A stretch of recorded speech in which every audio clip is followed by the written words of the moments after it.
Damas y caballeros, el hombre de la hora, Mr. El Zorro Rojo. Oh snap! You got it right too. Okay, yeah, this is Mr. El Zorro Rojo, aka Mr. Red Fox. Because I'm a huge fan of the old TV show Zorro, and I like Red Fox, aka John Sanford, aka the junk dealer from Watts, California. Um, so I seriously need to wash it. I'm joined here by a panel of some of a diverse group of gamers, some of the best minds in gaming that we could find at this hour, because a lot of people are busy playing Splatoon and other video games, but these guys are here, so it's great. So I'm joined. Well, the only reason I'm here, let me the only reason I'm here because the demo is over. Yeah, the demo is over. I may have been a late arrival. Yeah, the demo is over. The demo is over. So before we get into any of the free topics or anything like that, I think we should wax poetic on that demo, because I only played yesterday, an hour yesterday, and I'll go last because I'm the host, and let the guests go first. What do you guys think of Splatoon after playing the demo, or seeing the demo, or hearing about the demo, or watching the direct? Who wants to go first? I can go first unless someone else wants to. Now let me go. Let me just open it by saying this. As I was watching that direct, I almost had a fear of this could be the next Destiny situation, but I am honestly relieved that that is not going to be the case, because yes, for what they have shown, and even though I've heard people complain at this as well, just the only things that they've shown, the people thought that that's the only thing that's going to be on the disc. I kid you not. That's how far people are going with this kind of mindset. But hey, Nintendo, they're not going to show everything. It's just going to give you a taste of it. And for the content, even the stages that the stages that they've shown, there was still some of them that wasn't been shown. At least two that I've seen that had question marks on them. So, hey, probably unlockables, but who knows? Even after all the content that's supposed to be on that disc, hopefully speaking, we're still gonna have some DLC, and hopefully a price right, or the next best thing. They're free. But anyone else here care to continue? I'll go. My thoughts. I participated in all three. I played the first two test fires. I let my wife actually play the entire third one, even though I may have had some reservations because I wanted to play. Sorry, baby, I love you, but while I was watching you play, I definitely was like, give me back that damn controller. But I will say this.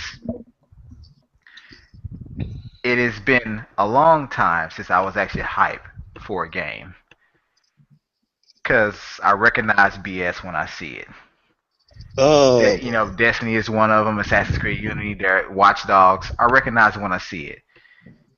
I can honestly say my hype for this game never waned. It never changed. It increased. And with the teaser demo that I got, I can honestly say my hype has I'm hyped for this game more so than ponies are hyped for a PS3. PS4. I'm sorry. I truly am. Even my wife, who does not play shooters, she's played Call of Duty here and there. Not very good at it because she hadn't tried, but picked this game up. Even was a top player in a couple of matches. Loved it. She is jonesing for that game. Words from her mouth. For me personally, this game is going to be the next standard, or should be the next standard in shooter. It's a totally different shooter, played in a totally different way from any other shooter ever released. And I know I'm using that loosely, but I firmly believe it's true to some extent. But never had so much fun ever. That brought back any Super NES memories, like of having that much fun, like the first Mario Kart kind of fun. And I am simply, I'm just simply blown away by what I tasted over the last 12 plus hours. Like that was simply amazing. Everything about it. And for all those naysayers and flip floppers out there, I have one thing to say. In my opinion, I would like to have the whole voice chat thing with friends, but I can honestly say from playing this game, I don't think my words would have come out of my mouth in time to even save a teammate from utter destruction. I'd be wasting my breath. Because there are a few times I did yell out, even though I couldn't, it's not going through the game. Hey, dude, watch out. But before it even came out, I said, hey, he was dead. Like, so it's a waste of time. I believe developer that there really ain't there's no reason for it. It doesn't help out that much. But yeah, loved it. I think this game is highly justified with the hype. I think it is highly recommended. Please go pick it up. This is a new generation of shooter, and it starts with Splatoon. I got one question specifically for you, Doctor. Um, did you did any camping? Yes, I did Something that you actually. were very I did camping. I did camping with the roller. I painted the entire side of of my team spawn or whatever, and the immediate structures and level field in front of it. More than a few times, I would see someone in the distance. They wouldn't see me. I'd camp out there when they get close to their roller. I'd jump out and slam them with it. Like, I mean, it was great. Bastard. I mean, I was slamming. There are a few times I got caught off guard because then when I looked, someone was in our camp behind us because a teammate failed to kill them. But other than that, like I surprised plenty of people. You're gonna see videos of it. Even once I got a triple kill. Like I sent three of those dudes back to their spawn in one area. So yeah, I did some camping with the shooter and I did it with the roller. Now, Um, yeah, it was fun. I'm actually surprised you actually used the roller for camping, but that's quite intriguing. here's what I will say. From what I experienced, I just did an hour, just a humble little hour. Three things. First, I don't regret pre-ordering this game, not one bit. Before I even played this game, I was like, this game to me made me feel like I felt when I first got Diddy Kong Racing. Because I had heard about it in Nintendo Power, but like there hadn't been a lot of stuff about it. And then I got it, and I'm like, what is this game gonna do? And then I remember playing it, and I'm like, oh my god, oh my god, oh my god, it's so good. So then I played they gave us a demo, and I'm surprised Nintendo gave us a demo, but they needed to can I say this politely? They needed to use a lower appendage that hangs down and slap people in the face with it who were naysaying certain things about this game. They needed to say, oh, really? You think you know better than the #1 first-party developers in the video game industry? Play this demo and tell us what you think. But you know what, Red, to add to that, regarding this demo, I've seen a lot of people and a lot of comments and taking the whole voice chat thing and putting that anger elsewhere, saying, "Why would Nintendo do this? This is not a real demo. Who in the right mind would just have a 3-hour demo or split it up like this? Why not a weekend or a I'm week?" sorry, but And but let me say this though. I give Nintendo credit for developing a new way to build hype for a game to let people actually play. In my opinion, what I played the entirety of Splatoon. I just didn't have access to all the options. But the final product, I feel I played. Not a beta, not like you give me a small portion. I feel like I actually played the final product. They just gave me a limited access to it. Like a real limited access before the game came out. So honestly, this teaser makes me just want the game even more. But more so than that, it makes sure that no one gets overly familiar with the game before launch, so no one has an unfair advantage. But you're right, and but this segues perfectly into my second thing is this game just feels good when you splat your enemies and they make that sound. They're like it feels so good, and I know that sounds terrible, but it's not like it doesn't feel good like It sounds like you're drowning a hamster. yeah, it sounds like you're drowning someone, but in like a funny way, not like you're waterboarding them or anything. This game literally, like, it makes it fun to splat someone, which is awesome. I can't wait until the full game comes out and I can like start tinkering with. I can't. Okay, cool. I can't wait until I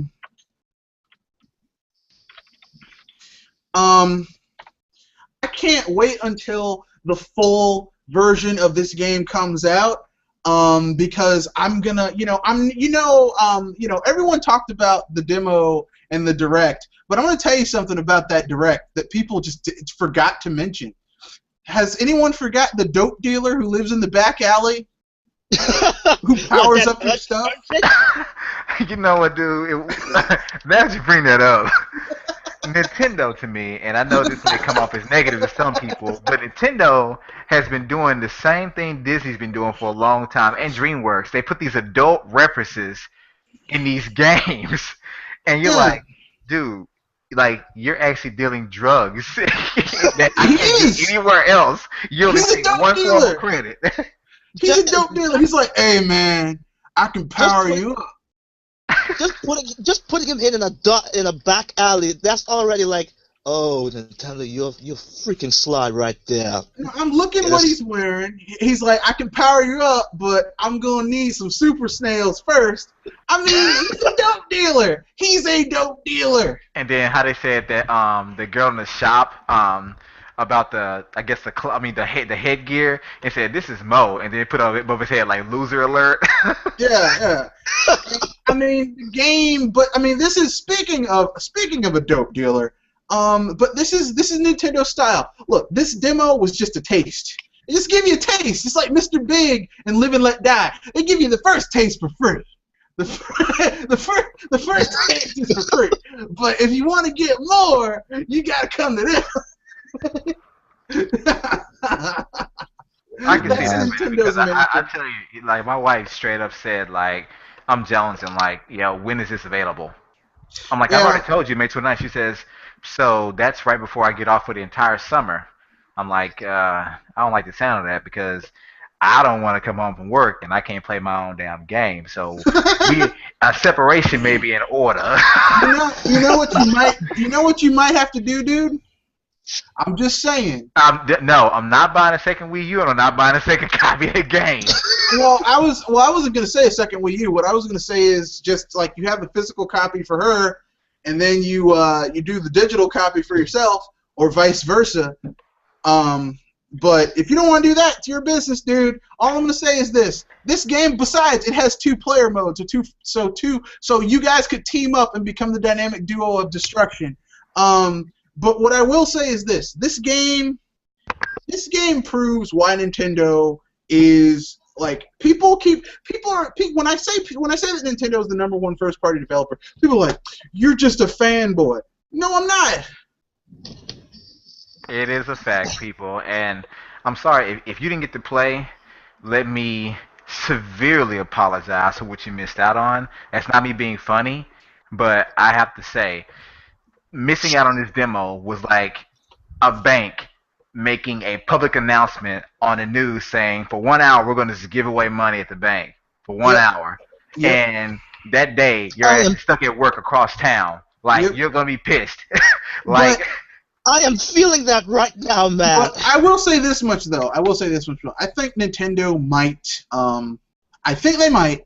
I think this isn't the only weekend that they'll have their test fire. I think they'll have it. I think they're going to have a test fire every weekend, like Friday and Saturday, like until the game releases. Because Nintendo, this is a very multiplayer heavy game, and they don't want a Halo Master Chief collection thing going on. Yeah, I've said that too, and I'm actually going to be doing my very first analysis review, so it may take a while to put together, and I'm also putting together my own little video about my opinions on the game and like the demo and why I think certain things are made. It's just me trying to have understanding. Because like I say, I may not like everything Nintendo does. I don't like the fact that the demo was so short. I'm not gonna lie about it. I'm not gonna lie and say I was pleased with only having a freaking hour to work with, and it was only at certain times of the day, certain time slots. Because I'd be pissed off if I had to work, but I can honestly say I have some understanding as to why they may have done it, and I'm pretty sure most of it, if not all, is accurate. But continue. Well, we know why it is, because Nintendo are dope dealers, and they just gave you the first taste for free. But if you want if you want as much as you want, you gotta go to them. You know, they have learned street economics to a T. Hence why they've got the dope dealer in the back alley in the game. But I digress. Speaking about that limited time play, I'm sorry, didn't anyone, for the ones that complain about the time limit, but didn't anyone notice that there's such a word they used in that title, and it says test? Test! Well, and yeah, I have to agree with that because, and it says test fire. And I know fire just may means, firing your gun, not necessarily flames. But it's like, to me, this is their way of making sure that they can handle the stress. Because here's the thing. In my opinion, when you announce a demo or a beta, whatever the other companies have been doing for years now, when you offer that for a weekend, for 2 weeks, or for a month, what happens is some people you're gonna have more than a few folks that are true fans. They're gonna try to log on the day it is actually available, the day and the hour to be the first ones in. Then you're gonna have some that do it like a day or two later, and then you have a few more that when they finally have time for their personal lives, they'll log in and see what it's like. But if you say this hotly anticipated game, this hotly controversial game, this game that some of you are on the fence about, we're gonna let you see for yourself what it's like and how it plays. But guess what? 3 chances, 1 hour apiece. Just like my whole bank analogy, you have the whole city lined up at that one time. People will probably quit their jobs to line up for that bank, for that opportunity. And I can almost assure you, I think that probably about a good 6% of Wii U owners did that. But I will be frank, though. I do think that Nintendo... I think it's a test fire in both those ways. They're testing the servers. I think they're using server capacity also from DNA. Yeah. I'm pretty sure they're testing the servers, but they're also trying to see if they can handle the load. Exactly. But I think they also want to see just how many people have at least a general interest in this game. Because if you were on the fence, you're going to check it out.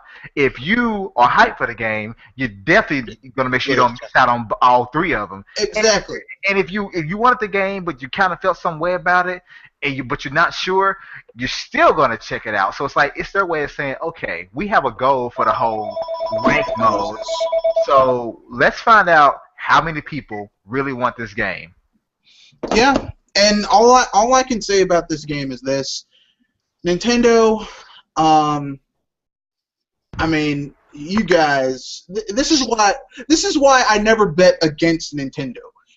Okay? Because of stuff like this. Because, I mean, look, okay. If this game is the way they're dropping it, just like they dropped Mario Kart 8 last year on May 29th, if they're dropping this game like they did Mario Kart 8, just boom, and drop the mic and walk away, oh my God, Nintendo, you guys, this is, oh Jesus, it's gonna be leading into E3. I'm not gonna talk about E3 because this is not the E3 cast for our E3 predictions of Nintendo. But I mean, if they're trying to replicate that ass whooping they laid on everybody last year, this year again, if they're dropping this game on May 29th to kind of put some wind in their sails as they go into E3. Bravo, sirs. Bravo. I honestly believe, and this may be far-fetched, and this is not me. Trust me, anyone on this podcast knows I'm not a fanboy. I own many consoles dating back to the NES and even Atari. I will tell you this. This game, once people get a taste of it, which many already have, has the potential to be the Mario Kart of shooters. This game has potential to actually move potentially 1 million units no later than the first month. There's no doubt. There's no doubt. And like you said, leading into E3, if they're going to use this game to lead into E3, Nintendo's basically saying this. Although this is one of our big cards, we have way more stuff coming out online that we know you people are going to like. But for right now, have fun with this because this is the beginning of a new generation of shooters, and I firmly believe that. Honestly, I have not purchased the last 2 or 3 Call of Duties. The last one was Black Ops 2 on the Wii U, and I can't see myself purchasing any shooter unless it's somewhat related to this, because this game, to me, it throws all those conventions of other shooters out the window. So yes, you can still kill your opponent, and you can kill him multiple times, but it really doesn't benefit your team to do it. The only benefit it does, it buys you about 10 seconds of going against an opponent that has one less man. It's kind of like when there's a penalty in hockey, and then they lose a player for like a minute of play time. That's your only advantage, really. But it definitely won't win you the game. I've been in games where a person killed 12 people, and we still lost. Exactly. But I will say this much. I love the fact that this game is more team. Like there is a team orientation on it. You have to be aware what other people are doing on your team are doing. You have to be aware of your position on the map. You can't just go around just killing people. Like, yeah, that's not going to win you anything. I mean, sure, when you splat people in open space or on their color, they'll splat in your colors and kind of paint it over a little bit. But I mean, in the grand scheme of things, that's just a minor point. Like 1 or 2, you get 1 or 2 points out of it, maybe 3. It's not as good as painting the floor. And I like where they're going with this game. I like where they're I like the ideas behind it. I like where they're going. I don't regret pre-ordering this game. I wasn't able to get the amiibo bundle that had the inkling, the squid form of the inkling. Well, I mean, because they don't sell that separately. It's just in the bundle, but the bundle sold out like that. So, but see, I didn't get to pre-order any of them.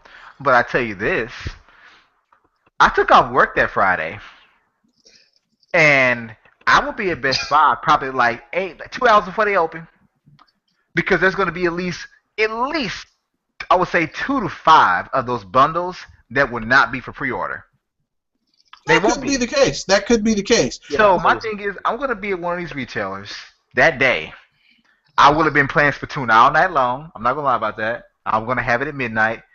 I'm going to get it in the dumbest way. It won't be digital. I'm just going to buy 2 copies and take 1 back.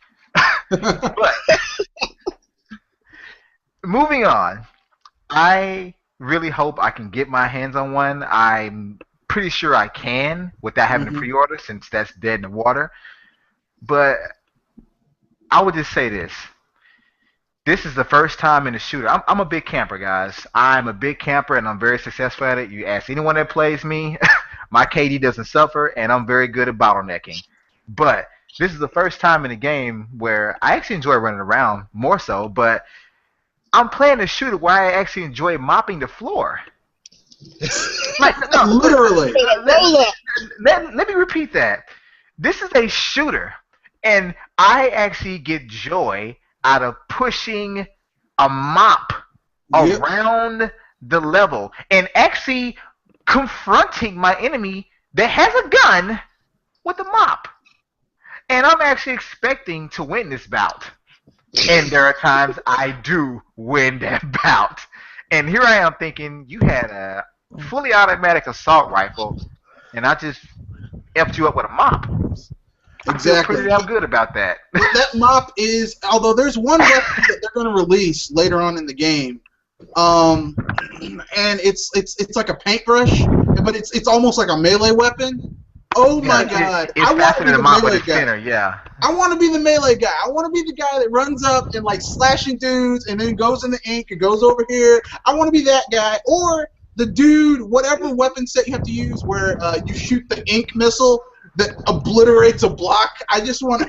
Oh yeah, that's a special move, and actually those were available, I think, in the demo. You had They I, were available. yeah, you had to choose one of the shooter classes. It That's couldn't be right. the charger, and it couldn't be the mop. I want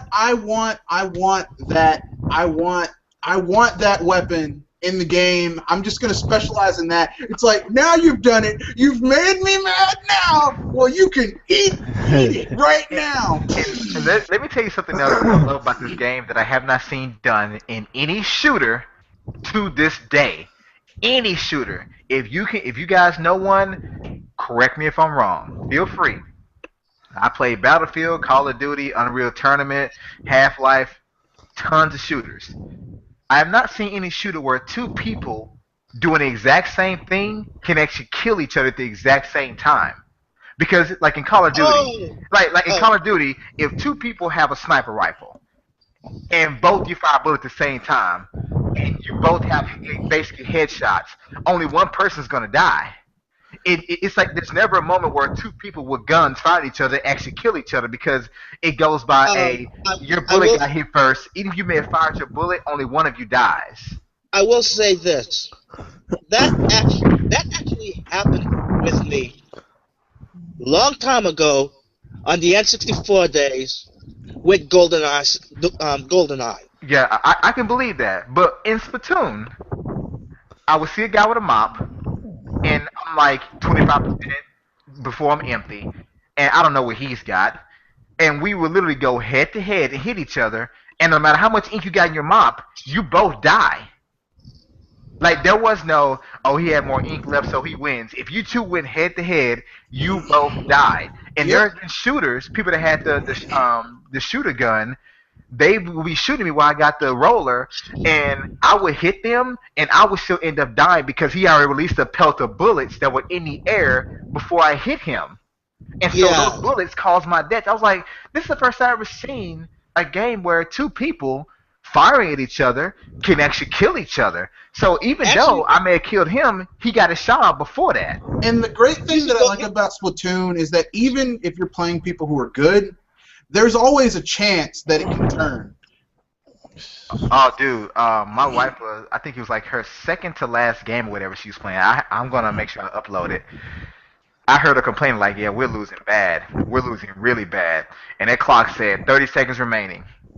When I tell you, I looked at that map, it was probably about a good 60-20 spread. Like, it was a 40-point spread in that map when I looked at it just from a glance. When that game was over, they actually won by 13 points. And even she was surprised, like, what the hell just happened? As long She as you got keep back in on there. fighting. She started mopping shit up, and Yep. next thing you know, they won. Like that game, even the last 5 seconds, 10 seconds, you could turn the match around if no one is bothering you. Exactly, exactly. And, I mean, it's kind of like when you were playing Tetris as a kid on the Game Boy, and they were like, "Don't panic, just keep on clearing lines." It's the same thing. Just look, if it looks dire, just keep on playing. You might be able to do it. But I don't want to go too much farther because Cage Anime G has not had a chance yet to tell us what he thinks about that Splatoon demo. Go ahead, sir. Why did it end it so fast? Oh my goodness. That is literally one of the best games I have played in recent years. I've had my fair share of Call of Duty on other people's consoles, Battlefield, but it's just Splatoon in general, I think it's going to expand the market because it's different. And it feels good. Like controller wise, I had no problem with gyro controls. Like Me it neither, feels man. it So feels natural.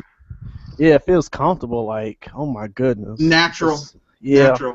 because I actually tried it without the motion controls, with using the right analog stick. I kept dying, so it's like I had got to have the gyro controls on this. And you know what? I think the reason for that is in this game, even if you're a shooter, you would have to change directions really quick because you can see one little splat on the ground, and it may not mean much, but I actually had a match where it was a 1.2% difference and a win loss. Like that was it, and it could just be that one time you throw ink. Like it's like wow, I threw that shit from a balcony, and that could have been a game changer. It could have been. Yeah, I gotta get. It's real interesting. I also like that. What was I about to say? Oh, uh, like I was pretty much as I'm a PC gamer, I do is keyboard and mouse, so pretty much it's pretty much like a natural fit for the gyro controls too. And also I like that there's actually music when you in the actual battles. It's not like quiet or anything like the other shooters are. So pretty Yeah. much this is like my first like shooter like I actually enjoyed since Halo 3 on 360. See, I was with you till you said Halo 3. Yeah, I say this that punk rock music though, it keeps your ass hype because even when things are going bad, I hear that dum dum dum dum. You're like, okay, I gotta get back in it. Yeah. It keeps going. So now that we've basically waxed poetic about how awesome this game is, let's move on to the next free topic. I guess. There's nothing else to talk about, Red. There's nothing else. Well, no. Nintendo is back in black, baby. they Oh, making really? money. I thought Nintendo's doomed. They're going Yeah, well, mobile. they are doomed. I mean, even though they said they're making money, they pulled the Sony, which this is a nice segue for later. They pulled the Sony. Those numbers aren't real profit. They're just pretending that they're making money. Satoru Iwata is taking the bonds right now. He's leaving. He's going to a nice island off of the coast of Brazil. Hold on. But, and I think I'm quoting Mr. Butterworthy, for this. But didn't Nintendo just make a post where they posted over $1 billion? My bad. That was Sony. Sorry, people. I thought it was Nintendo, but No, Sony posted a $1.06 billion loss. and it's only going to get worse. Or maybe not. Maybe they'll turn. Maybe Kazurai's true Kazurai team will turn things around. Only thing Sony's turning around is they're turning around their ass cheeks for the ramming. Please understand, your ass is going broke. So now that we've talked about that, we do have some other news to talk about, and that is Da, da, da, da. the former enemies from back in the day with that Donkey Kong lawsuit have now joined forces. The southern style Tiger Fist has joined forces with the northern style Dragon Fist in order to create a new and more powerful Kung Fu school. AKA Universal and Nintendo are banding together to create Nintendo Land. Nintendo Land. An actual folks, it's not Nintendo the Land. game, but just imagine taking Nintendo's most world-renowned IPs, whether it be Donkey Kong, whether it be Mario, Metroid, Star Fox even, and do what they did with the Harry Potter thing, make an entire theme park around just Nintendo. I would love it. I would think about it.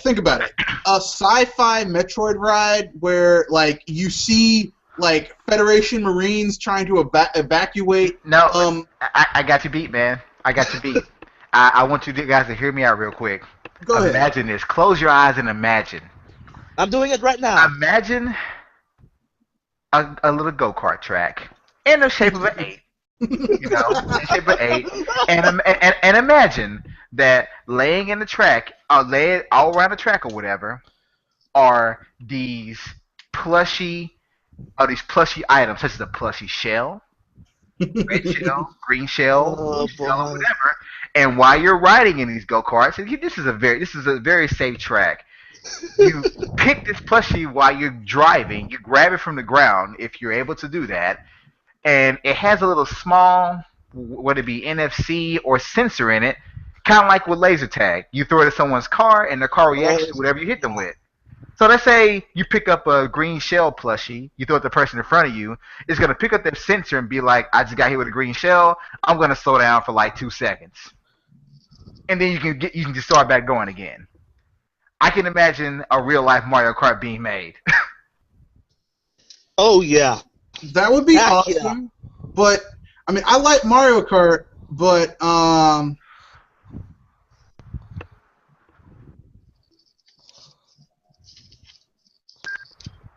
Let's see, what is this? but I would still love to see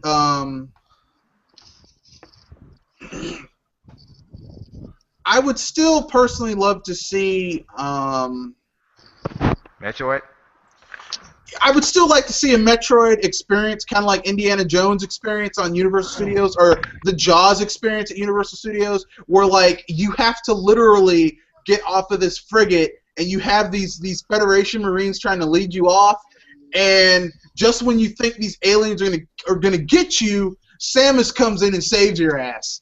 But it's Samus. It's not the weak ass Samus from Other M. It's like the Samus like from Prime. She blows these motherfuckers away, and then she's like she doesn't say a word. She just like gives you guys a fist bump or something, and then she just walks off. And the aliens are like, oh shit! Ah, they don't actually say that, but from physical. They're like, oh, it's Samus, and then she gets in her ship and it pseudo flies off, but not really because budget.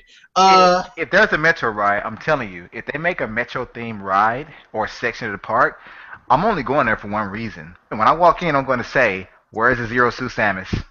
Oh god, I'm like, look, you can shut down the rest of the park. I just want a picture with the Zero Suit Samus. I don't care what you do.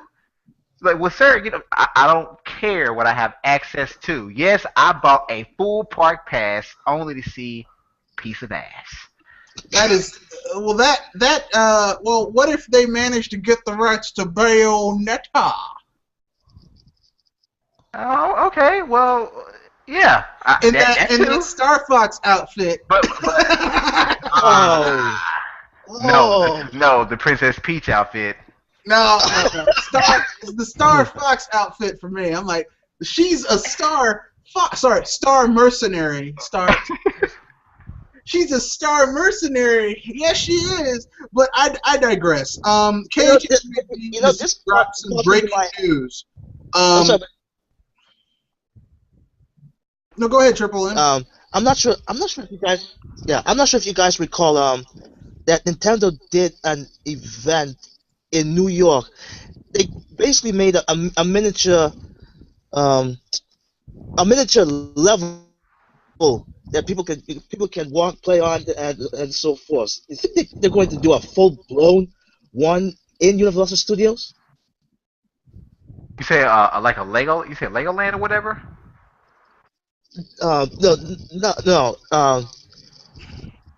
I'm not sure if you guys remember that Nintendo actually built a level of that featured 3D world, 3D land, and people can just I think I did read about that. I think I did vaguely. I remember. Yeah, I remember they did like a little thing. It was like a photo op where you could you could take pictures of you going into mushroom pipes and take a picture of Donkey Kong and Mario and all that type of stuff. It was interesting, but I mean like a full-fledged park built around Nintendo stuff. Yeah. And I would love that. I mean, I haven't been to Universal Studios in over 10 years. I would love, the last time I went, it was so that I could go on the Incredible Hulk because I'm a huge Hulk fan, and they had Marvel Land there. But now that their worst enemy, Disney World, has bought the rights to Marvel, I think it's fair that maybe they open up another one of those Islands of Adventure to Nintendo. I'm just saying. Yeah. But now that we said that, KH Anime G has just dropped some breaking news. So I'm going to let him present it, and we'll discuss it, and then before we get to the main topic. So, go, Mr. Anime G.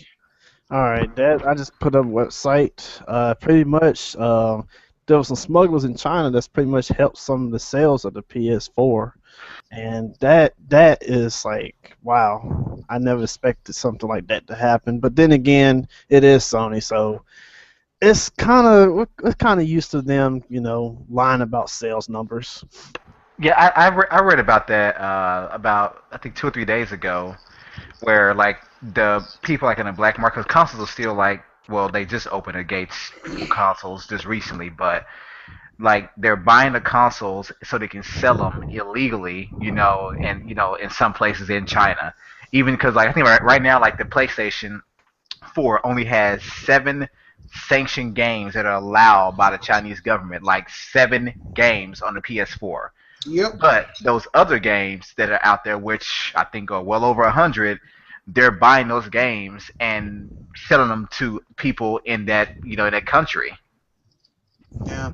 So Um, it does pad their sales a bit, even though right now they're only supposed to have like 7 games, they well, probably have a ton more than that. all I'm going to say is this. This really, I mean, I understand I understand what they're saying in the article, and I can kind of see where you're going with this, KH Anime G. Yeah. But as someone who, oh my God, I've had to write so many fucking papers about China's economy and political status. Here's what people need to understand about China. Okay. Yes, China has a burgeoning middle class. Yes, China is an economic titan. But here's what people need to understand. The vast majority of the population of China does not live in the cities. Heck no. And the people, the middle class of China, aren't really middle class considered like what we have here in America. Yeah. Okay, like middle class for them is like, oh man, I can afford to take the metro into work, and I live in an apartment with like 5 other people, and our rent is like $200 a month, and between the 5 of us, we can meet our rent and have enough to buy food. I mean, what they consider, like, the standards are different. In terms of Sony having, China's the big new market. Sort of, but not really, because the thing is that these people are buying the systems from someplace else, and a lot of these systems that are being that are black marketed, they're being black marketed. Like Sony isn't getting the secondary sales from that. You know what I mean? Like they're being like, it's kind of like if you buy a used game, like the original, the developer doesn't get any of that money. You get what I'm saying? Heck yes. Yeah. So, I mean, and with the sheer amount of debt that the PlayStation division has, literally, if everyone who could afford a PS4 in China, in all of the big cities in China, bought a PS4, it still wouldn't wipe out that debt that branch has. So just rest assured, black marketeers in China are not going to help Sony's PS4 division all that much, if at all. But they'll claim the sales because Sony loves to claim sales on anything. Units shipped, units that fell off the truck, units that got blown up, units that got stolen. It's a sale. It's a sale. Refurbished units even. Yeah, it's a sale. It's a sale. It was sold used. It's a sale. We got 2 million traded in units sold. Oh, you just said traded in. What the hell? That makes no sense. It's units sold. But enough about that, because I mean, we could talk about the China's black market all day long, and because let's be frank, China's black market isn't exactly helping Microsoft. Come on. I mean, Red. Behave yourself. Well, Behave. It's true. I remember when everyone's like, if Microsoft can tap that Chinese market, they'll be able to. The only person that can truly benefit from the Chinese market is Nintendo. Yeah, because China, like the Chinese market, is really, really strict on the content they allow in gaming in our country. And Nintendo is the only one that has countless games that are for everyone. Look, all I'm gonna say is this. Subliminal messages. All I'm gonna say is this. Yeah, they got the dope dealer in the back in Splatoon. All I'm gonna say is this.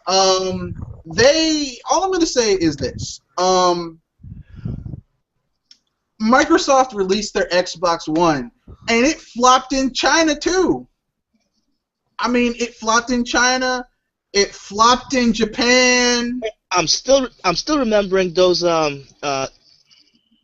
hamburger wrappers, those green hamburger wrappers with with Xbox on it. No, that wasn't what got me. That wasn't what got me with Xbox. It was like they had the pictures in Kotaku when it launched, and there was like one guy in line, like one dude, and they were like, we found a dude who was buying Xbox One, and he's like defending himself. Unlike shooters, and he's like the one guy in Japan. You know, who likes shooters. I have to ask a question about that, and we can move on. And this is not me attempting to troll. If it comes up the way, I apologize in advance. I really do.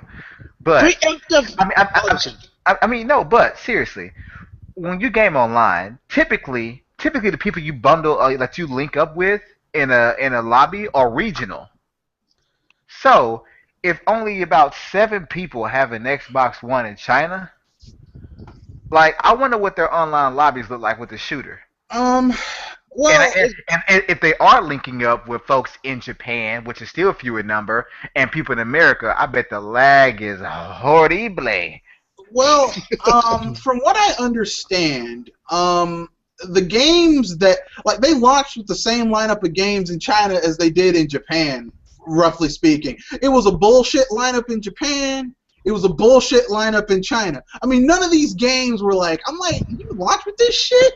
But I mean, it's no surprise because Microsoft has that arrogant ass American attitude. You know, we're gonna give you the same shit we give our gamers in America, and they eat it up in America, and you'll eat it up in Japan and China.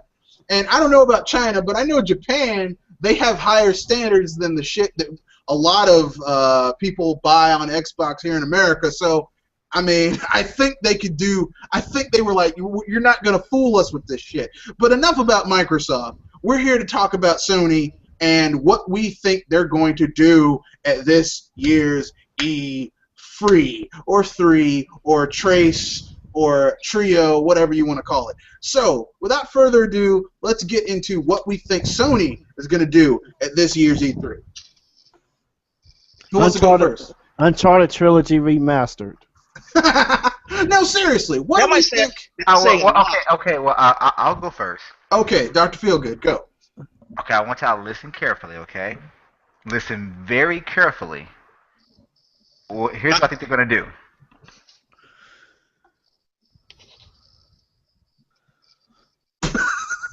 No, my mic didn't mess up. I didn't drop out. That's what they're going to do this year. So you're saying nothing. You say that, like, they're still going to keep on riding with greatness awaits. Just wait on it. It'll be there eventually. Okay, I'll be serious. Somewhat. I was somewhat serious then, but I'll be completely serious. All right. Okay. Like I did say silence is a nod as well, but I digress. Like Anime said, they're going to announce probably a remaster of one of their exclusive key franchises. I can see that happening. I can see them releasing yet another trailer for Uncharted, and they may include some more gameplay of wrestling the grass in the game. I'm not trying to troll, but that's all they did last time. You know, look at the detail of the grass moving. Okay, it's no different than the fishes moving in Call of Duty Ghosts. Okay, it's not a big deal. Other than that, man, I can honestly see them releasing like a remastered version of Heavenly Sword. I can see that. They better put a lot of content on that one. I can see them doing that, and I can see them probably announcing DLC as if it's like its own game, but then again, it's not nearly as long as a game. It will be just as short as The Order 1886. Other than that, to be honest, I mean, and I have a PS3. I don't have a PS4 yet because I don't see a reason to buy it. My opinion, don't hate me for it. But I can say I don't really see them doing much more than that. But I do agree with with Mega, what he did in one of the recent podcasts, is that you're going to have that guy waving his hands as he talks, like one of those wacky inflatable arm guys in Family Guy. Oh, God. Okay, so that's, that's your official Nation. So that's what you think they're gonna go with. That's what you think they're going to go with. I think they're going to be completely predictable, and here's why. And I ask the viewers to look at this objectively. All right. Objectively, Okay. what do they really have to show? If you think about all the studios that have closed and all the people that are working with them, whether it be third parties or exclusive games or whatever, what do they really have to show that is big that they haven't already showed? We know Uncharted, it's not gonna come out till next year. There are even a few other games like we know Street Fighter Five. I mean, come on now, come on. Like, so what else do they have to show? Will we gonna see more stuff about No Man's Sky? An Probably. actual build of No Man's Sky? But that's what I'm saying. Like, if you think about it, I think Sony's company is going to be composed prior. It's going to be comprised of about 70% indie announcements. There may be a Resogun 2 in the works. Probably. I mean, I could actually see that because that was a big seller for them. Yeah, Or it was a big seller for the indie studio that they gave like maybe a small budget boost to make it for exclusively for their system. And see, my thing is, I don't want to hear about a Drive Club or whatever or the Crew DLC pack because to me that's not really a big announcement that you're going to add cars to a game or just like even with Infamous. You told us about DLC, which can be played almost standalone. Yeah, that's great, but I don't think it was actually longer than the actual game, or even half of the actual game. It's like, don't make any kind of lame DLC announcements, and I know they're going to do that too. They're going to Two. announce some lame DLC. They're going to say, Order 1886, get the real last cutscene. So so I'd be essentially, pissed! you think that, in your opinion, you think that Sony's E3 presentation is going to be this? To those that went to the theater last year to watch their conference, I hope you didn't pay. I think it was free, but I feel sorry for you. please don't do it again this year. And I know many people that say they literally fell asleep. Okay. I actually finished it. I did not fall asleep because I You're actually good. showed interest, but I can honestly say I walked away supremely bored, and I went to watch It didn't make you Nintendo's whole drowsy? conference again. It didn't make you drowsy, not even a little bit. It didn't like make you, man, I'm gonna get you now. This thing knocked me out like watching the dude from Learn to Paint on PBS back in the day. Oh damn! Hey, you went I'm too sorry, far with that one. with Um, me, I didn't even knew I fell asleep until I woke up again and You let the conference conference was is over? still going. Yeah. No. Okay, so who wants to go next? Who wants to give their opinion of what they think Sony is going to do in their conference this E3? I'll go next. Okay, Pretty go ahead. much. Uncharted 4, another quote-unquote gameplay trailer, knows the quotations, and like I mentioned a few minutes ago, Uncharted trilogy. I think that's gonna come as a remastered edition, and I think that's gonna be it. Well, maybe some Bloodborne DLC or here and there, and I think most of it, like Feelgood says, it's gonna be mostly indies and third parties here and there, like probably the usual Square Enix, Capcom, etc. But in terms of Sony exclusives, I think this is it. Uncharted, really. Okay, who wants to go next? I'll let you go. Triple M? Oh crap! I'm having some technical difficulties right here for now, but I digress. Let me prep it like this. Cause finally I had a list of at least 13 upcoming games on a site here that I was looking onto. You have got to be joking. Move, you bloody. Okay. All right. PlayStation Move. I didn't even have that in my mind, but I'll be actually surprised if they actually come back with a PlayStation Move, a souped up version of it. But anyway, yeah. Let's see. We have one game, of course, Ratchet and Clank, probably. That was supposed to be a remake or a reboot, right? Or No, Ratchet and Clank is that movie. They're doing an animated movie about Ratchet and Clank. oh, Well, even though if it's not going to be a game, I suspect they're going to tease a trailer of that movie in that conference. Yeah, like I said, even though it's not a game, but let's just say it has connection about the franchise. But yeah, anyway, then we have another one that's called Until Dawn. To be honest, I didn't even want to look at the trailer because I I know that I'm not going to be interested. But big but here. To those who are interested in this, um, go for it. Yeah, be excited about that. And then we have again No Man's Sky that we just said before, and I'm not sure that we've actually had any gameplay footage of this particular game. Anyone correct me on that? Now we've had gameplay footage. It's just it looks incredibly boring. You got to be kidding me. You mean the CGI trailer was much more intriguing than the game footage itself? The thing is that when they showed the gameplay footage, I think it was an alpha or beta of the game, like a late alpha or very early beta of the game, and like the game is huge, but there's not a lot of shit in it. And the thing is that when you have a huge game like this, you need to have a lot of content in it. But here's what people don't understand: the people making No Man's Sky are an indie studio. They don't have the resources to put a lot of content in this game. Oh, come on. Didn't I hear that Sony basically gave them money to make that game What money? after the whole flooding ordeal? No, What money? they gave them a little bit of money in order to make it exclusive to the PS4, but it's still coming to the PS. It's still coming to PC.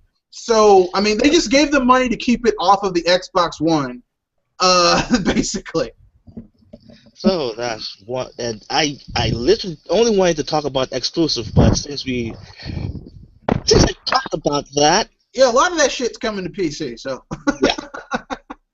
Works out. Yeah, works for me. yeah. So now we have another game that's called Amplitude. And it's basically a music game, to be honest. Heck, even the title of the game gives you hints about that. I already got a music game on my 3DS or on my Wii U. It's called Bit Trip Runner 2. Oh snap! I have to put salt on the wound. Anyway, and then we have another one that's called Everybody's Gone to Rapture. What the hell? I'm not even gonna touch that. You know, Does I it- was is it based on the movie by Nicolas Cage where he plays a pilot who everyone on the plane goes to the rapture and he's like one of the people left behind? Oh yeah, Left Behind. Yeah, Oh, I is it haven't like seen that, that? but I heard of it. Does it star Nicolas Cage? Because if it's a video game stars Nicolas Cage, I might watch the Let's Play of it. I'm not gonna You dirty bastard. because it's Nicolas Cage, and Nicolas Cage is a special kind of actor. No, I like Nicolas Cage. I admit that he's had a few flops, but Yeah. I like Nicolas Cage overall. I like Those- Nicolas Cage too. Some of my favorite Farrelly Brother films are from stars like one of my early. Face Off. That's all I gotta say. Face Off. Well, it wasn't even Face Off. One of my favorite films, early films by the Farrelly Brothers, and I didn't know it was the Farrelly Brothers. Because you're a kid and you're watching it, you don't look at the credits that much. Was Raising Arizona, starring Nicolas Cage. Oh my God, that film! He played the shit out of that film. But I I gotta digress. rewatch that. So continue, Yeah. sir. I'm sorry to cut you Well, off. Continue. let me just tell you, by reading this, I'm not seeing not even a word of Nicholas or Cage in the description, but it is, however, it has a story. There, there's if I'm reading this correct, if I'm understanding this, there is no combat, puzzles, or anything like that. You just wander around the world. Oh, fuck that game. But, Sorry, was that a little too rough? yeah, yes. Even for me, that's kind of rough. I'm, to be honest, I'm just hoping it has something that's intriguing enough that it doesn't have no puzzles or combat. But yeah, I'll I'll stay optimistically hopeful for this game. And then we have Let It Die. It's a Yeah, zombie silence. game, I guess. Yeah, well, from my silence, I really have no freaking idea what this game even, or what genre even it is in. Because judging by the description, I can't even figure out what it is. But yeah, moving on. Then we have Tearaway Unfolded, which So, it's a re-release of Tearaway, a game on the Vita. let me read this. Tearaway Unfolded is a 3D platformer that's set in a game world made of entirely of paper. That means you can fold it in. Okay, so they're really not saying that it's the version of the PlayStation Vita, so that's up in the air. But No, they ported Tearaway to the PS4. That's all it is. It's a port of a Vita game. well then, to the people that doesn't have a PlayStation Vita, you get a chance to play. Wait. Yeah. Now here's a game that has the name of Hellblade. And guess who's the developer of this game is? Ninja Theory. Oh shit. Never mind. That sounds like the polar opposite of Heavenly Sword. A Heavenly Sword and a Hellish Blade. Yes! Ninja Theory. Aren't they the guys who helped make Other M? Or is that Team Ninja? No, that was Team Ninja. Team Ninja. Ninja Theory was DMC. Oh, Yeah, they're the Devil May ones who Cry. made. They're the ones who made the Devil May Cry that everyone hates. Exactamundo, my friend. Well, I mean, look, they need the money, they need the job, and Sony probably gave them like a budget. Now, I'm gonna read a snippet of this. On the developers blog, they say that their games incorporate ninja class melee gameplay. I have a feeling. I have a feeling that's kind of a nod to Devil's Third, which is not even out yet, but I digress. Strong character stories and a unique art vision. Okay, I'll bite a little. On Hellblade, we will double down on what we do best to give you a. Okay, I'm almost seeing a red flag here, but anyway, I digress. Deeper character in a twisted world with brutal, uncompromising combat. In other words, expect to slice and dice a whole lot of enemies. That blurb told us nothing. It was just a. That's like when someone comes in and says in a corporate meeting, we need to synergize our talents in order to optimize our output, in order to maximize our impact in the target market. It's like, what? You said a whole bunch of nothing. Would you believe this this blurb? Okay, for you, Red Fox. Do you believe this blurb sound worse than the Batman v Superman teaser? I wouldn't put it that far, but it sounds pretty boring to me. which I heard a lot of complaints about that teaser, saying that it didn't give them nothing.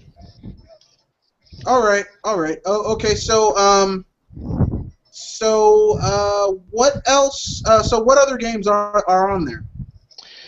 Well, we got Uncharted 4: Thief N, which Okay. um that one I know that they've shown gameplay trailer, even a demo of it, but I wouldn't be surprised that they would show another demo of Uncharted 4. Hopefully it would spark more interest than what happened last time. But maybe that's just me being a bit grumpy. But anyway, moving on. Then we have Street Fighter 4. 5. Oh, excuse me. I'm sorry. For some reason my brain is still holding on holding on some sort of expansion or DLC for It's okay because Street Fighter 5 looks just like 4. So Yeah, I mean, you know, it's basically the same Yes. game. I mean, you know, you'd be forgiven for. I'm sorry, but I would actually go a little bit further to say it looks nicer than Street Fighter 4, and hopefully they'll fix something of Chun Li's Fireball. But anyway, moving on. Then we have um a game called the Tomorrow's Children,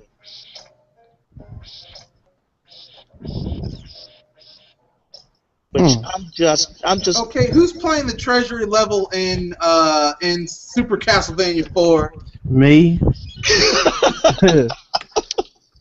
I can hear it in the background. Sorry. I'm sorry. I'm sorry. Hey, no need to apologize, man. You're a gamer. No way. I can hear the theme music. It's about to get good. It's about to get good.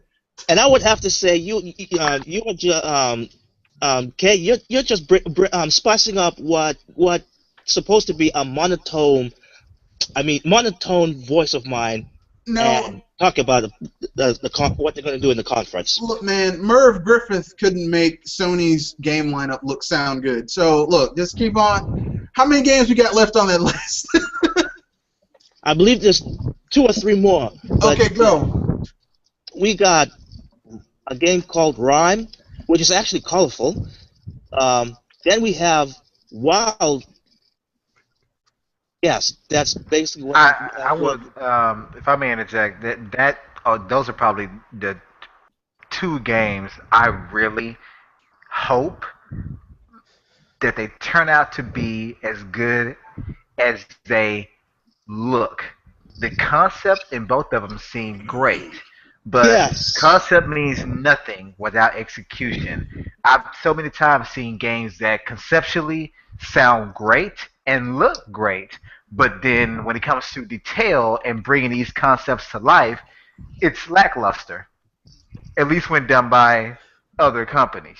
Yeah. So, I really do hope those games turn out well. If they do, that's 3 reasons for me to get a PS4, but that still has like 30 reasons not to get one. So they'll be doing well, but they're making up ground. But those 2 games, I have to say, I'm interested in.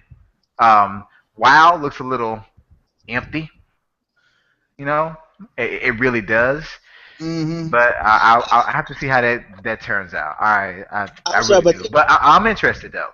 Sorry, Rhyme looks like a Wind Waker knockoff to me. I'm sorry. I completely agree. It looks like a Wind Waker knockoff to me, and unfortunately, I have Wind Waker on my Wii U. So why do I need to get to play the Wind Waker knockoff when I can play the real Wind Waker? That, you know, Well, it's like, if, like why? I don't need a fake Slim Shady. I need the real Slim Shady. Oh, come on, man. Did you really have to do that? Well, the real Slim Shady, please stand up. Please stand up. Rhyme stands up. Sit down. Sit down. well, I will have to say, speaking about Wild, that Dr. Feelgood was complaining about, that is that's kind of empty. as it is right now. But isn't that same complaint that people came up with the Zelda Wii U? Yeah, they did. The difference is this. I don't know who's making Wild. Here's what I know about Zelda Wii U. Zelda Wii U is being made by like some of the most premier first-party developers in the video gaming industry. Wild, I don't know who's making it, but I'm pretty sure they ain't those guys. So I trust the premier first-party developers over some guy.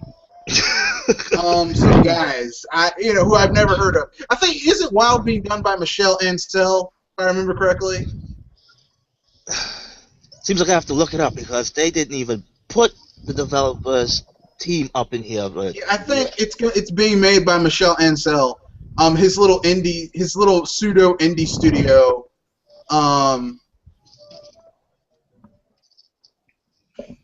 right. Well, now that I just talked about the game, now for me, I'm gonna side with the other side of what Sony's going to be doing is come up on stage, sprouting up statistics. So Oh we're gonna find God. out how many times What? the glowing button was pressed this year.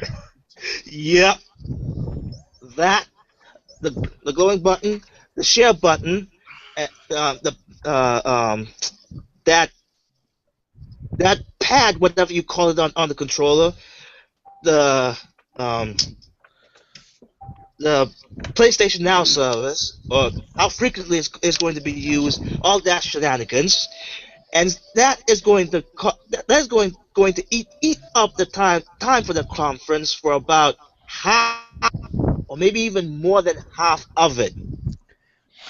You know what I And find that's hilarious is that hold Sony. on, Sorry, go ahead. before, hold on. And this how I'm going to end this. Something that Razor Fist said it before last year of what Sony needs to do, which is don't be Sony. Next. Okay, so I guess it's my turn to talk about what I think Sony's going to do because there's just four of us here, and I guess it's up to me. First of all, you're right. I find it hilarious that Sony can talk about how many times the share button was pushed last year at E3, but still won't tell us how many Vitas were sold worldwide. They seem to be selectively good at remembering numbers and keeping track of numbers. But I digress. What do I think Sony's going to do at this year's E3? Even though that was a low blow for me, I'm going to take the high road and tell you what I think they're going to do. They're going to come out with games that are quote unquote air quotes exclusive to the PS4, really on PC, and timed exclusives. So they're going to show a Kingdom Hearts 3 demo probably, maybe. A Final Fantasy 15 trailer, probably. They'll show Dragon Age Heroes, or sorry, not Dragon Quest Heroes. They'll show Street Fighter 5 trailer. They'll show maybe something from Namco Bandai. Because they got third-party support in the bag, so, I mean, they're going to show a lot of third-party games, clearly. Let's see. They might pull a coup and show the first trailer for Mass Effect 4. Although, if Microsoft is smart, they'll give EA a bag of money so they can show it first. If they're smart. Let's see. Then we'll hear how many times the touchpad was touched, how many times Playroom was used. Because, that's Sony loves to give us numbers except when they actually matter. So they're going to show a lot of indie games, blah, blah, blah. No Man's Sky, a lot of indie games, like maybe 50 or 60 indie games. Will be on the floor that you can on their little in their area of like booths and like demo stations.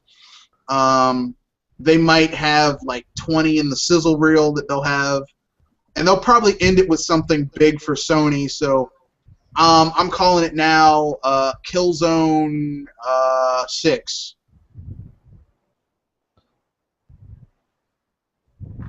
Killzone 6? Killzone 6. Wow.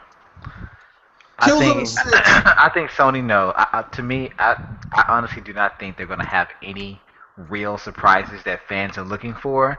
I think whatever surprises they do have, fans will flock to it and try to be hyped for it, even though they have no interest in it. I mean, I think that's going to happen. They're going to announce, like you said, let's say for example, they're going to announce like an Uncharted remastered, and fans going to get hyped over it. Like, yeah, we're getting this. It's like, like hell, you really don't give a damn about the first three being remastered. No one gives a damn about. But since you don't have many options as far as games or worthwhile games, at least to you, whatever game you are, yeah, you're going to stick to something to justify your purchase. And at the end of the day, you want to play what you want to play, but I can honestly say that their conference won't be much different from last year. There will be tons of talking. There will be tons of what George Bush called fuzzy math, but throwing the numbers out there as if they mean something. Like, oh, we had a button push this many times, that means we're successful. No, this just means people's thumbs slipped off the damn analog stick and hit the button because you don't have a start correct. It means they want to share a particularly boring moment on the PS4 with their friends because friends are there to share the good times and the shitty times. So now that we've talked about that, if anyone wants to mention anything else about Sony, we can start getting to these questions and then wrap things up. Well, like Phil was saying, they don't have really nothing to show for E3 because pretty much everything they had to show was in the PlayStation experience we had late last year, and even then that was lackluster. They remember how they hyped up Final Fantasy VII coming to PS4, and it's just a PC port. It's just the PC port, and not only is it the PC port, there are no graphical upgrades, no in-engine upgrades, just like literally, it's just a port of the PC game, which was itself was a port of the PS. Congratulations, Sony and Square Enix. You guys are just geniuses. Really, you are geniuses. Yeah, they screwed up PlayStation experience. They should have just saved that for E3, I believe, for this year. Yeah, but then they would have had to compete with Nintendo. And look, after that ass whooping Nintendo laid on everyone last year, and what I'm anticipating them doing this year, I mean, there ain't shit you can do to really stop that ass whooping from happening. It's like your parents with the strap out saying, "When you get home, your ass is mine."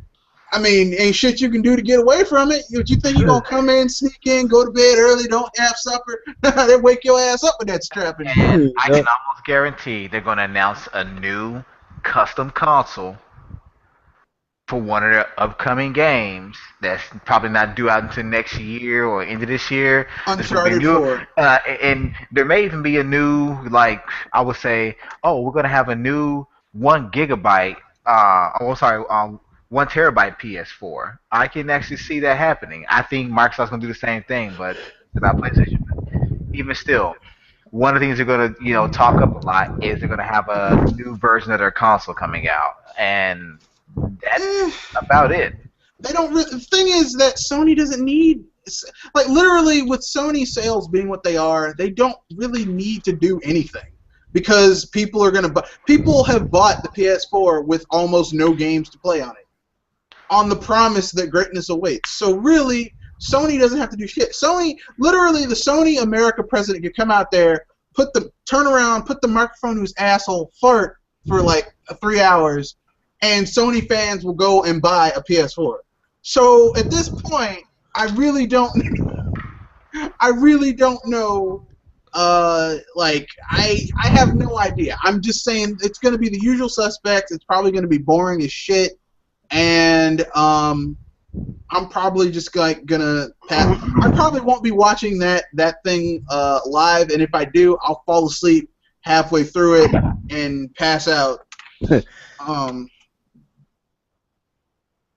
So now that I've said that, I guess it's time to talk about to get to Platoon. these questions. Oh, my bad. Does someone want to say something? No, I said you said I guess it's time to talk about, and I cut you off and said Splatoon, but No, we got to get these questions. This one is from someone who's watching the cast on YouTube, and he says, this is from Dr. 4K3 Ghost. What if they show a new Medieval? If they show a new Medieval, I would buy a PS4 just for Medieval. But it has to be a good one. It can't be like some bullshit that they use the character and it's just garbage like Conquer and Project Sparks. It's got to be a real Medieval game. Anyone else want to take that question? no, not me. Oh, I'm opening the app up right now. that's horrific. That's horrific. Okay, so now we got to get these questions and in the app, and these are from Anderson Archilla almost exclusively, but he's cool. Okay, this question comes from Anderson Archilla. Isn't Resogun coming to the PS3, Vita, and PC, as is the shitty PS Now service as well? No, you are correct. Resogun is being ported. I told people this. I said Resogun is a game that could have been on the PS3. Like, that game isn't so demanding that it couldn't be on the PS3. And yet here it is going to be on the PS3, Vita, and PC. But, you know, everyone's like, you got to get a PS4 for Resogun. No, I don't.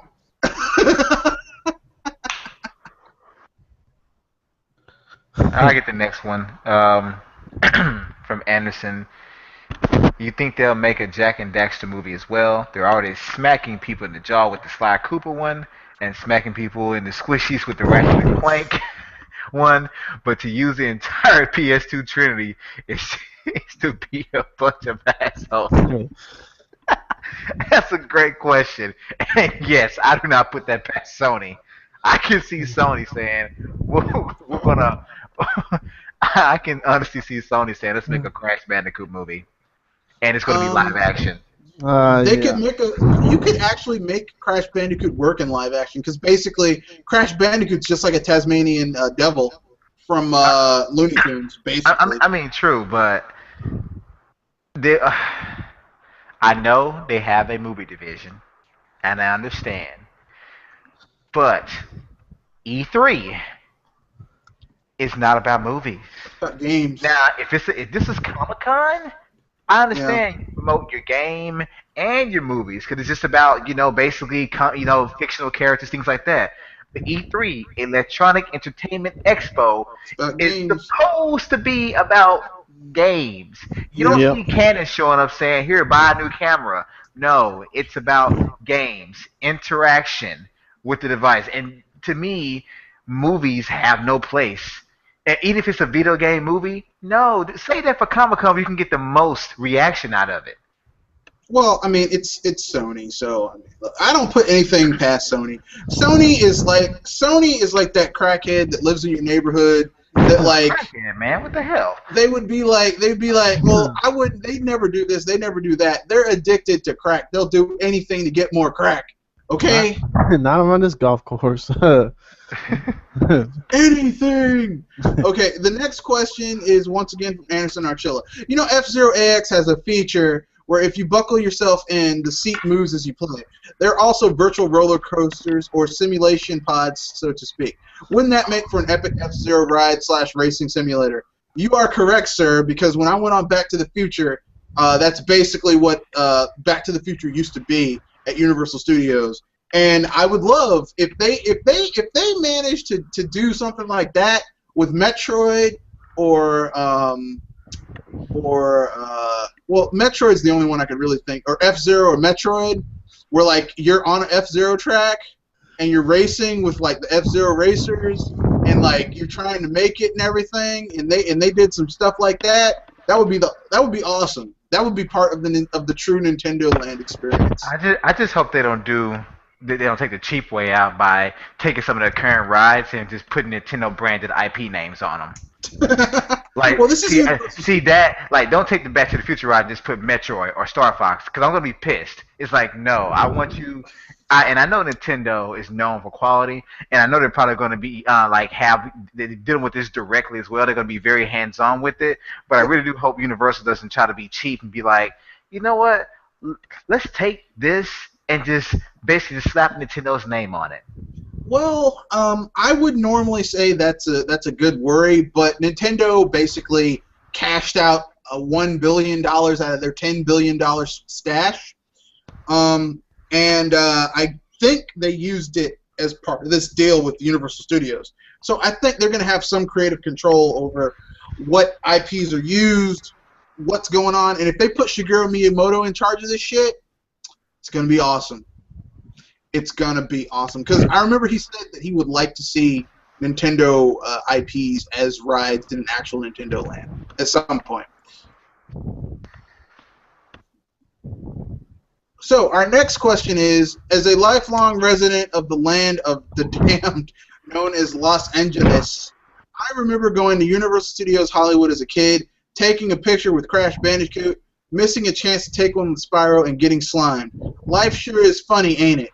I guess so, dude. When I was a kid, I went to Universal Studios in Florida because I lived in Florida, so it was easier.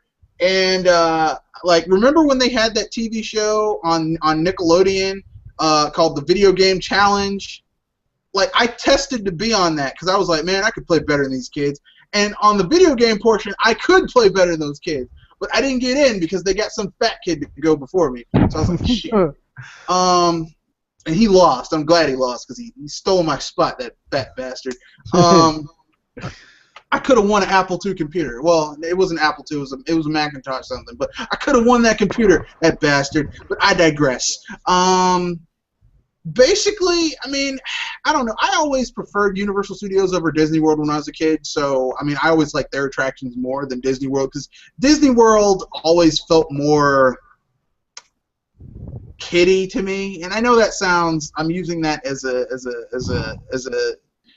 a negative term, but it just always felt more like kiddie. Whereas when I was really into theme parks, I was a teenager, and Universal always appealed more to me as a teenager and young adult than Disney World.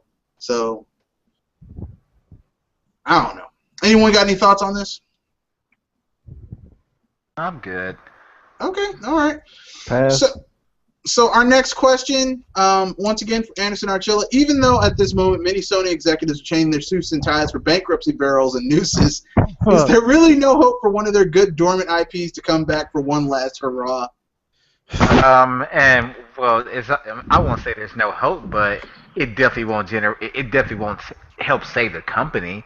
Like for them, it would have to be an in-house, like something from maybe Polyphony Digital. Like their best IP, honestly, is Gran Turismo.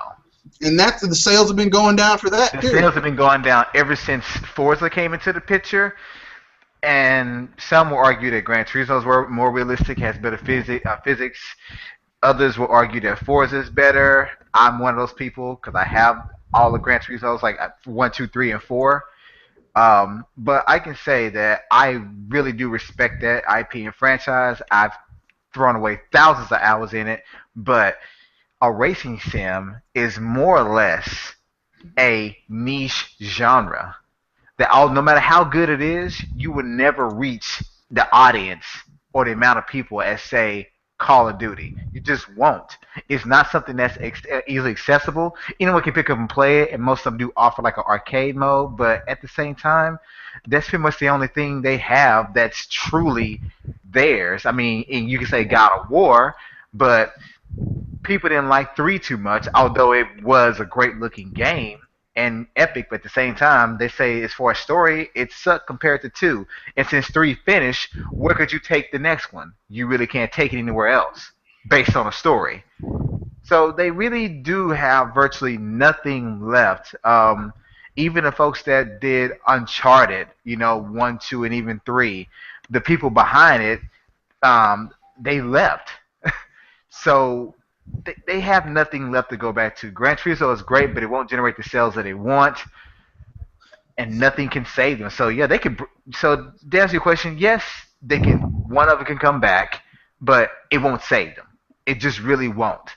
They don't have anything in their library right now. They can move 10, 10, 15 million copies in a year. It just don't. Wow, dude, you're just being a total Debbie Downer there. No, I'm joking. What can I guess I agree with you. I mean, there's nothing. I mean, the PlayStation division has so much debt on it by itself that even if the PlayStation 4 continued to sell like it did last year, which believe it or not, the sales have been going down month over month, quarter over quarter. So, I mean, literally, it's like, and Sony doesn't have the IP to generate. They don't have the IP to generate the types of sales, like the software sales, to make up for it. Because their first, I mean, I keep on telling people this. Look, the first party IPs that Sony has, or even back during the PS1 and PS2 era, they sold okay. They weren't like great. They were okay. So, like with Sony, I mean, Sony is always going to be that third-party console. It's going to be third-party games are going to be what sell mostly on it. So, whatever. All right, I go next. Well, it won't be enough despite what kind of IP Sony has in terms of creating a new game or whatsoever, because just like Microsoft, Sony relies so much on third parties. Just about every single console that Sony released, the top selling game is usually third party. The only Gran Turismo 2, I think, was the only session of the game that's been sold the most. Every other time, it was like San Andreas on PS2 sold the most. PS3, I think it was GTA 5. I'm not sure. What was Modern Warfare 2? I'm not sure. And now look at PS4. Shooters is what sells the console, not first parties. It's a damn shame, too. Yeah. Like, I remember when shooters were like a niche genre, and now they're everywhere. I have Like I was discussing to a friend of mine who owns this local retro game shop. I remember when shooters was pretty much side scroller. You flying in space, get power ups. That's what I think of shooter. I don't think of I mean, Call of like, Duty. when I say shooter, I mean like first-person shooters. I remember when first-person shooters were niche. Like, the only people who played first-person shooters were really PC gamers, because it was hard as hell to get the right frame rate, a stable frame rate on a console for a first-person shooter. And then when the PS1 had some first-person shooters, and the N64, but I mean the frame rate, even though I love GoldenEye and Perfect Dark, the frame rate on those games was just Doom on SNES. Oh God! Oh, don't get me started. But it has some good music though. Well, yeah, the SNES generally almost always had the better music of the two consoles, except for Earthworm Jim and Streets of Rage. Streets of Rage had really good music, but that's Yuzo Koshiro, and Yuzo Koshiro, you don't mess with the Yuzo Koshiro, man. So our next question is, how about that Splatoon test run, eh? I brought the Splattershot Junior and Senior mainly. It's like me and this game belong together. So glad I pre-ordered it, and that it releases 3 days after my 21st birthday. Anyone want to join me? I'm not gonna say your Nintendo ID out loud, dude, but if anyone wants to join them, you can write it down for the future. All right, I just sent him a friend request. Yeah. The more the merrier. Well, we have to wait till August anyway. Well, yeah. And don't get me wrong, I don't mind. I don't see this as a bad thing. I mean, would I like it? Yes.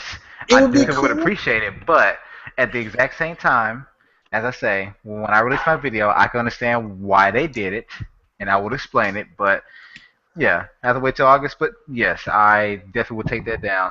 Yeah. Plus, I got too big of a back catalog, so. Yeah. What I will say is that I'm glad Nintendo, like, this is their first massively multiplayer online, like, first-person, shooter.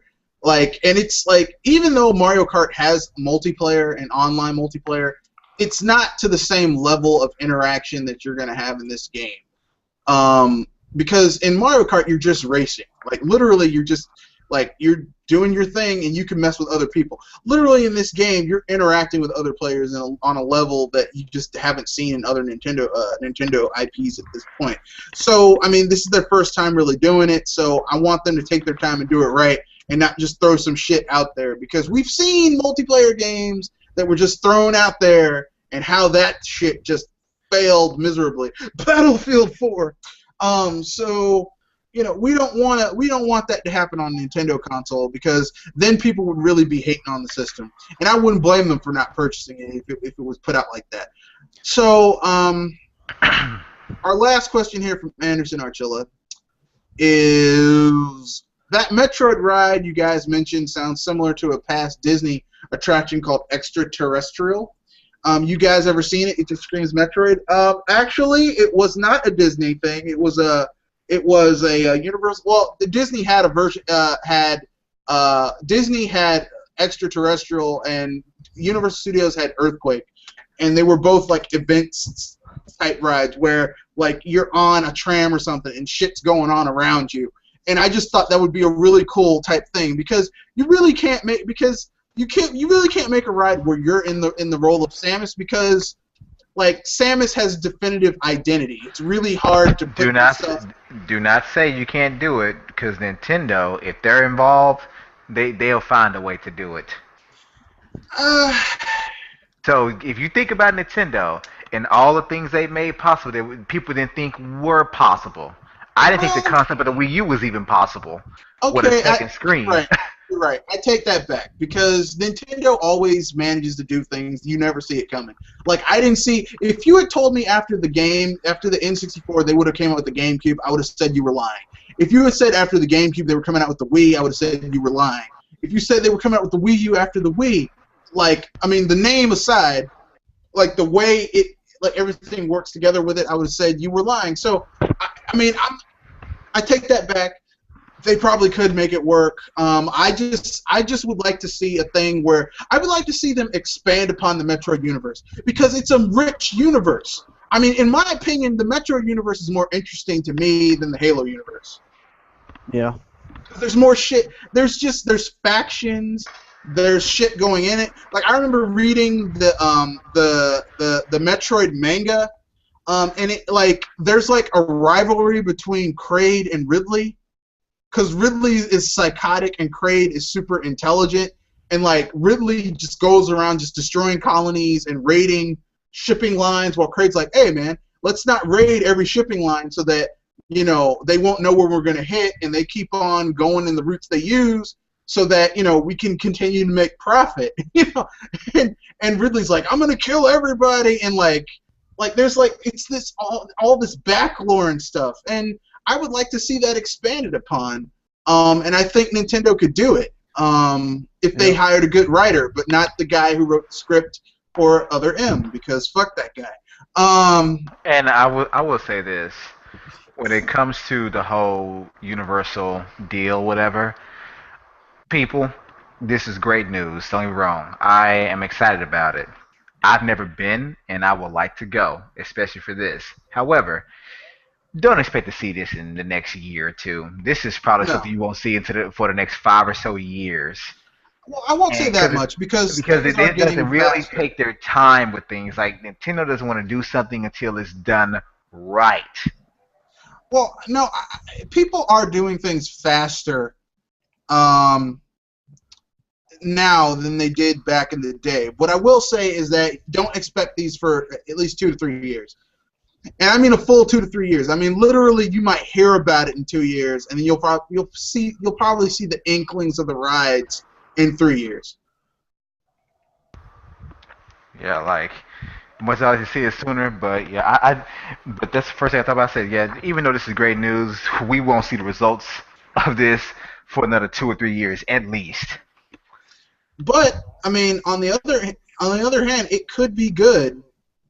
It could be a really good thing. It could really help push Nintendo's market share, mind share, make them really relevant in a way that like no one else can really compete with that shit. Like, they're going to compete in a way that no one else can really compete with it. So I like that. I like the idea behind it. Anything else they want to bring up before we bring this podcast to a close? One of our shorter podcasts, actually. Well, only reason it's short because I mean, still come out that Splatoon hype. There's not much to really say. There's not much. I mean, Splatoon, Splat, baby. I guess anyone want to push anything or bring up anything? I do. Okay. All right. I looked at one of KD Flow's podcasts last night. I didn't see the whole thing, just a little bit of it. Mm-hmm. The comment I said was it was pretty much about, the title was, "Are we gamers or crybabies?" So I seen that one. Yeah, I saw it. And I quote, pretty much I was talking about this earlier with some friends and how we no longer play video games. Instead, we go our way to nitpick anything to not support a game. Look at Splatoon's voice channel deal. Remember when Mario 3D World had backlash because it had no online play? Now it's well received, got good sales. So I'm thinking the reason why Wii U is not selling is not because of the media or quote unquote drought that it has, but I think it's because these gamers that nitpicks and find reasons not to. What do you guys think? I can definitely see that. To me, the reason why certain things don't sell well is because people just enjoy talking about the negativity of it all. And I'm not even coming from a media stance. I'm coming from they just love to complain about something they either don't understand completely or not willing to try for whatever reason there is. It's easier, like, there's a saying, and this is not precise, but when you go looking for something, you will more than likely find it because you're looking for anything to verify what you feel or whatever. Don't go looking for it. I can find a flaw in almost any game that I play. I'm pretty sure I could. Something I don't like about it. But my thing is, weigh what you don't like and or what's missing to what you do like. And to me, Splatoon is a fine example of, yeah, there's a couple of small tidbits that I would prefer them be done differently. But I can say the other 90%, 95% are good points about the game. Yeah. But I'm not going to not buy the game because of that 5%. I mean, that's like you get the car of your dreams, but then you change your mind because it ain't got navigation. I mean, well, damn, like, it's your dream car. Exactly, and that's what burns me up about today's modern day gamers. Like, they're so quick to support the other two consoles with microtransactions and broken games on day one, like it's nothing. And this brought something up, and nice. I won't mention names, but I recently watched a video, where this is in reference to the whole Batman Arkham Knight season pass thing. And I won't stay on this long. I'm not trying to spark a fire or whatever, but this person said they are a huge fan of the Arkham series. They're going to buy the game and they're going to buy the DLC because they want to play it that bad. And I'm thinking to myself, so even though it's bullshit. It's bullshit. That you are being effed over. Yeah. You know this. You go with Your mentality is, I want to play the game. I want to play all it has to offer. So even though I know I'm getting screwed over, I'm going to do it. That's like going to a restaurant and you order something and say, well, it's poison, but man, I got to try it. Yeah. This wasn't prepared well. You know you're going to be stuck in a bathroom an hour after you eat this, just working it out. But you're going to eat it anyway. I mean, but don't get me wrong. We've all rushed into things we didn't completely understand from the beginning, or we all have. But to me, that's like knowing someone's going to rob you, and instead of you taking precautions to prevent the robbery, you hand them an extra clip. Okay, you're absolutely right. You're absolutely right. But I mean, I think it boils down to I mean, like I said I support new games and new ideas and new innovations in gaming. You get what you pay for. If you continue to buy old, stale, broken down franchises with no new ideas and no new styles of gameplay, that's what you're going to get because they see that it sells. As long as you continue to purchase these games, that's what's going to happen. Now, me personally, I do want to play Arkham Knight, but I'm not going to get it when it comes out. I'm going to wait 6 months to 8 months to a year after it comes out, and I'll get because you know they're going to come out with a Game of the Year edition. It's going to have all the DLC. So why in the world would I get it? Why in the world would I spend money for a game that I know they're going to try and rake me over the coals for my money? And because, I mean, WB's been doing some foul shit as of late anyway. Yeah, and I will also say this. No offense to people. I know you do whatever you want with your money. It is your business. I completely agree with that, and I feel the same way. But to those people that say, it's my money, what I do doesn't affect you, open your eyes. Really, open your eyes. What you do does indirectly affect everyone around you. Yep. It really does. Like, for example, when a drug dealer moves into a neighborhood and starts slinging crack, Yep. if no one buys, and I mean no one, he won't stay there long. But if one person buys it, he sees potential business. When more people start buying it, it's more reason for him to stay because his business is growing. Yep. So if you want things to change, and you may try to use this argument, well, you're going to buy Splatoon that has no voice chat. Well, see, voice chat was not important to me from the beginning. Yep. At no point did I say, this game is having voice chat, I'm not going to buy it, because I barely even use it now on games that actually that does, in a sense, make a difference. Call of Duty being one. But what you do with your money does affect those around you. So if you went out and you purchased all the Evolve DLC, you have shown developers and publishers that you will buy a game where they offer all the pieces of it a la carte. If you went out and you purchased, what was the other game? Metal Gear Solid Ground Zero, knowing it was a damn demo, and you paid $30 to $40 for it, you are showing developers that they ain't got to release a game. They can just release a demo, and you're willing to pay for it. Exactly. You'll take it. You'll take it. It's kind of like if you're in a relationship. If you're in a relationship and someone disrespects you and you don't check them on it when they do it, they know you'll take it, and they'll do it again and again. They'll push it further and further until they're running all over you. But I digress. We got another question here from Lupacillo, and this will be the last one, and then we're going to wrap things up. And this question is concerning Sony. From a look at their financial report, Sony is in bad shape. Do you think Sony will go bankrupt in the next decade, or will they downsize to a manageable point and try to maintain the PlayStation brand?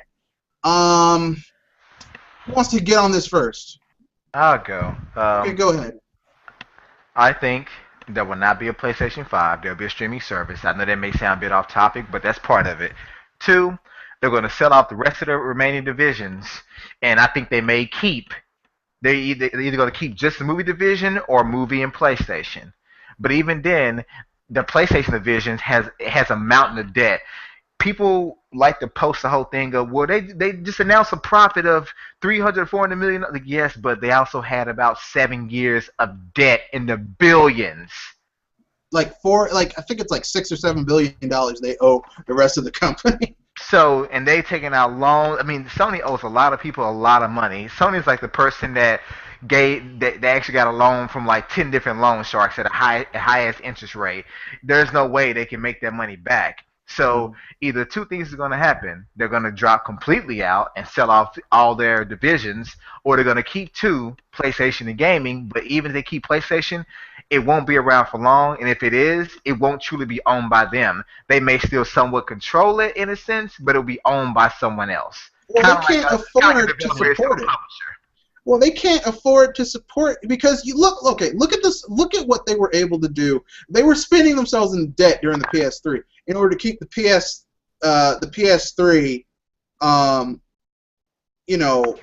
competitive. And then look at what they lost when they were and then look at what they're just barely afloat right now with the PS4 division and with the PS4 and the PlayStation division. I mean, the quality of games you're getting has gone down. It has. And I hate this. I mean, but do I want to see Sony leave the hardware market? I don't, but they did a lot of shady shit, and now their chickens are coming home to roost. And now that I've said that, anyone else want to get in this until when we or are we gonna wrap this up?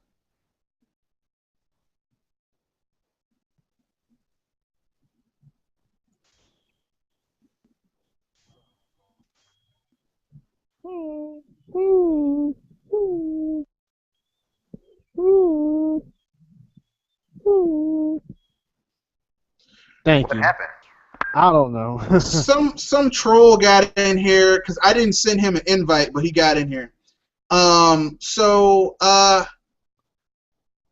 basically, from a look, I don't want to see Sony go bankrupt, but what are you gonna do? I don't think. I think what Kazurai is trying to do is he's trying to manage a controlled like a controlled spin he wants to bring Sony down to a size where they can make money on what they can make money on, enough so that they can meet their debt repayments requirements without having to declare bankruptcy, because if he has to declare bankruptcy, they're going to have to sell every goddamn thing at Sony. And he doesn't want to do that. I mean, he doesn't want to do that. Or at least he doesn't want to be the guy who's named CEO when that shit goes down. So I think he's going to do the best he can, and I think the PlayStation brand might live on under someone else, or they might be able to keep it, but it's not going to be PlayStation like, you know, the PS1, PS2, PS3 days. No. It's going to be, we get a lot of indie games, and our first-party games are shit, PlayStation, and a lot of third-party games, maybe, because they're not going to have money to money hat for the next PlayStation console. So I mean, it's not going to be like it was. But that's my only thing, and I guess it's time to wrap this up. We'll do our sign-offs, and then we're done. Who wants to go first? I'll go first. All right, go. KHNMAG here. Remember, keep calm, game on. Out. All right, Dr. Feelgood? Splatoon, baby. Splatoon. Or like he said in a direct, sploosh. Oh, no, that's too much. Hey, I splooshed a few people in that game, so. That is horrific. Triple M is a little indisposed right now, so I guess I'll give his sign out kind of. Triple M has the fondness for gaming, and he really, really likes King of Fighters. So, you know, that Terry Bogard there, really awesome. Okay. And I'm not a huge King of Fighters fan, so I like My Share Nui, but not because I like King of Fighters. So I guess it's up to me, and I mean, this is going to be very simple. Remember, hashtag I got splatted, and also one other thing. I've got a surprise for you guys. As you guys know, I'm a huge Legend of Zelda Link to the Past fan, and I've got something related to that you guys are going to love, and I'm just going to show it off to you guys, and that's all I can say. Remember, support new ideas and new innovations in gaming. Hashtag I got splatted, and that's the end of it. And Sploosh. Good night.